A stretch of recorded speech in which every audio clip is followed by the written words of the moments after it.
you got a little project, need to do a little bit of sandblasting, just a small project, some small parts, but you don't have a blasting cabinet. I mean, I don't have one.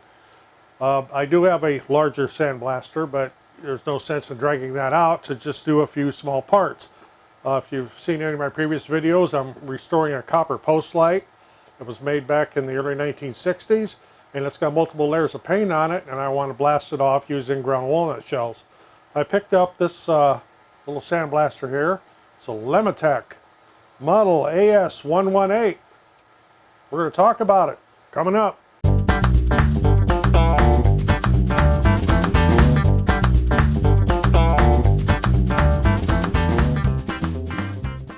I'm Roger, welcome to the shop, and what I'm going to cover here is the Lematec model AS118 portable sandblaster. It's inexpensive. I don't recall offhand what I paid for it. It wasn't very expensive. But I wanted something I could use that was small without having to drag out the big hopper and get out the big hose and use my bigger blaster to sandblast these small parts. I have a very large air compressor, so I don't have a problem with supplying air to this. You do need at least 7 CFM and 90 PSI. That comes with a little owner's manual here and some instructions.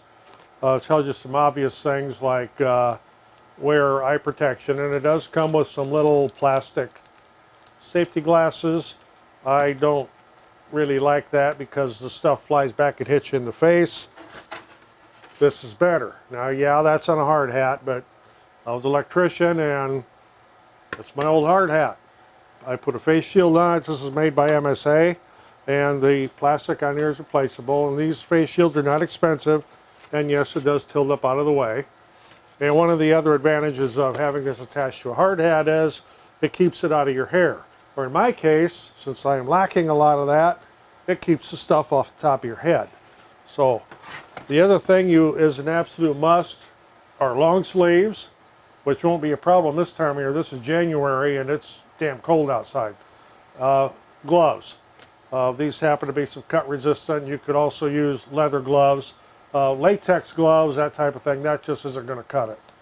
Okay, so that's it for the PPE part of it. Also, I brought up PPE. I'll be sandblasting this old paint off of this light from the early 1960s. It's most likely lead paint. I will either make sure I am upwind, which is a good idea anyway when you're sandblasting, so the dust and stuff doesn't blow back on you, or I'll wear a respirator, because I know that that's got lead paint on it. There's multiple layers on there, and dating back into the 1960s, yeah, it'll have lead in it. Okay, so what comes with this little Lematec sandblaster?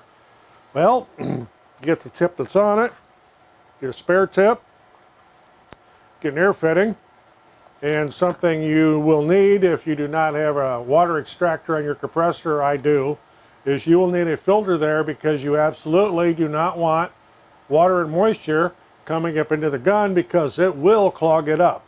You need a water filter on there, water extractor, to get that water out of there. And this also comes with the, as I said, it comes with the manual here. It's simple read. So to fill this thing, a little plastic cap on top that I just threw on the floor. There's a screen inside to screen your abrasive if you're using a really fine abrasive. I'll be using ground walnut shells, which is a little bit coarser than what will pass through this screen, so I'll just be pouring them directly into the hopper. Once you do that, you just screen back in, and I'll retrieve my cap here in a bit. Put the cap back on, connect your air, and go at it, but you don't want to walk around holding the gun like this, or you're going to have media running out the nozzle of the gun. This is gravity fed right here. There is a dial right here to regulate how much media is coming out. This, of course, is shut. When you turn all the way back towards you, as you turn it forward, it opens that hopper up more and more. But especially if you're using a real fine media like glass beads, don't walk around like this. Speaking of glass beads, if you are using glass beads, be very careful where you do this. If you're doing it outside, let's say on your driveway or on a sidewalk, and those glass beads get on the ground, you're going to look like the Three Stooges walking across a bed of marbles, because somebody's going to fall down. It gets extremely slippery. So the best thing to do if you're using glass beads, and well, you'd want to be outdoors anyway, you don't want to do this indoors, you'll make a heck of a mess. Do it out in like the lawn or something so the beads and stuff can just scatter. I will probably be doing these walnut shells, ground walnut shells out in the yard because it's organic and they'll just fly around and then they'll break down in the ground and I won't have to worry about cleaning them up. So, next thing, we need to do a demonstration. Well, that might take a day or two because right now it's snowing and I'm not going to go out and blast in the snow.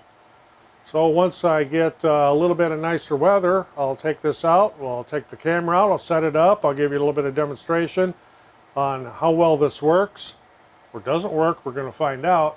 But from the reviews I've read, if you've not heard about it, a little inexpensive gun here, it'll do the job. And we'll sandblast some copper.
So there's my little review and demonstration of this Lematec sandblasting gun, little portable handheld unit. As I mentioned before, this is for small jobs.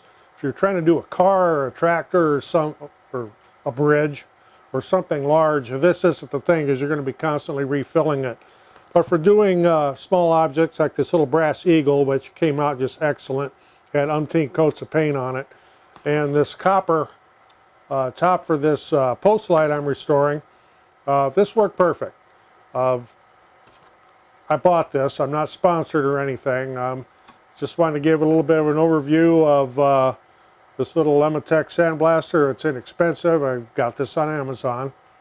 So if you got something out of this, appreciate getting a thumbs up. Of course, we're always looking for subscribers. And next to that subscribe button's a little bell. You click that bell.